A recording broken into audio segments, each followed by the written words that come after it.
सूमी में रूस का विध्वंसक हमला हो गया इन सब के बीच। आप देखें, एक तरफ आज ट्रंप और ज़ेलेंस्की की मुलाकात पर दुनिया की नजरें और दूसरी तरफ हो क्या रहा है वॉर जोन में।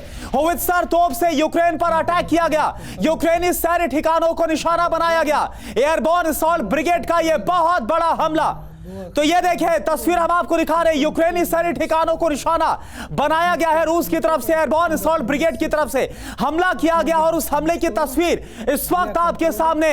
लगातार यूक्रेन को बीते 3 साल से अगर बात करें तो सिर्फ और सिर्फ नुकसान ही उठाना पड़ा है। तो देखिए, यूक्रेनी सैन्य ठिकानों को लगातार निशाना बनाया जा रहा है और जगह जगह अब जो मैदान जंग से खबरें सामने आ रही हैं उसमें रूस का पलड़ा बहुत भारी नजर आ रहा है। रूस बहुत ज्यादा आक्रामक रुख अख्तियार करता हुआ नजर आ रहा है। और देखिए, अहम खबर है, ज़ेलेंस्की से मुलाकात से पहले ट्रंप का एक और बड़ा बयान। ज़ेलेंस्की के लिए मेरे मन में बहुत सम्मान है, ज़ेलेंस्की पर नरम पड़े ट्रंप।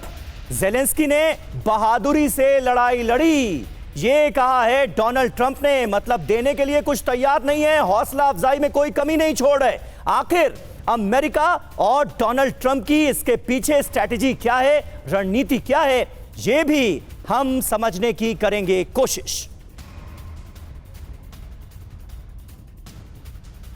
तो ये अपने आप में बहुत इंपॉर्टेंट बात है। एक तरफ ज़ेलेंस्की जो कुछ भी कह रहे हैं उसे सिरे से खारिज करते हुए डोनाल्ड ट्रंप नजर आते हैं, लेकिन साथ ही साथ ज़ेलेंस्की की तारीफ भी कर रहे हैं कि भाई बड़े बुलंद हौसले के साथ तुमने जंग लड़ी। करुणा का एक बार फिर हम रुख करते हैं। करुणा, ये अपने आप में बहुत दिलचस्प है और किस तरह से अमेरिका ज़ेलेंस्की को, यूक्रेन को धोखा देता नजर आ रहा है, कहीं ना कहीं ये भी पता चल रहा है। बिल्कुल, तो ब्रेव मैन कहकर ये ट्रंप की तरफ से संबोधित किया गया ज़ेलेंस्की को। आखिर ज़ेलेंस्की के लिए जो नरमी है, ट्रंप की नई रणनीति क्या है, इसको समझना बहुत ज्यादा जरूरी। क्योंकि ट्रंप से जो सवाल किया गया ये था, सवाल सीधा था कि क्या आप ज़ेलेंस्की को तानाशाह कहने पर माफी मांगे, क्योंकि डिक्टेटर शब्द का इस्तेमाल किया गया था। ट्रंप का जवाब क्या है, क्या मैंने ऐसा कहा, मुझे विश्वास नहीं हो रहा। आप देखिए, अपनी बात पर वो कायम नहीं है। मेरे मन में ज़ेलेंस्की के लिए बहुत सम्मान है।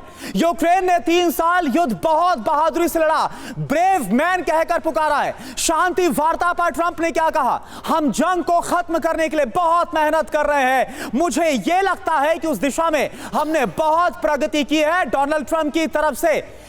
इसी पर मैं सवाल करना चाहूंगा मैसन सर आपसे, ये मुझे बताइए कि ट्रंप पर कितना विश्वास किया जा सकता है। आज एक तरफ बड़ी डील की बात की जा रही, कभी ट्रंप बोलते हैं डिक्टेटर और बिल्कुल अपनी बात से मुकर जाते हैं, और अब ब्रेव मैन बोल रहे हैं। बिल्कुल, ये जो प्रेसिडेंट यूके के साथ अभी जो प्रेस कॉन्फ्रेंस हुआ था, ये यहीं पर उन्होंने स्टेटमेंट दिया कि क्या मैंने ऐसा बोला।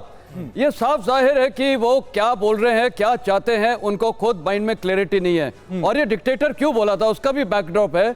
बैकड्रॉप ये है कि जब ये रूस की टीम, यूएस की टीम गई थी ज़ेलेंस्की को मिलने कीव में, और ये बातचीत कर रही थी कि आपको ये डॉक्यूमेंट साइन करना है। वो चाह रहे थे कि डॉक्यूमेंट ट्रंप तभी, ये ज़ेलेंस्की तब साइन कर दे। ज़ेलेंस्की ने इनकार कर दिया, सिक्योरिटी गारंटीज नहीं है।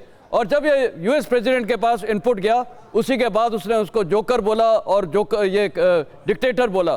तो कहने का मतलब है वो, अब इसलिए मैंने बोला कि हो सकता है आज की डील जो साइन होने की संभावना है उसमें ट्रंप, ये ज़ेलेंस्की को भी कुछ हासिल होने की संभावना है, क्योंकि उनके लिए सबसे बड़ी रेड लाइन बहुत क्लियर है, सिक्योरिटी गारंटीज।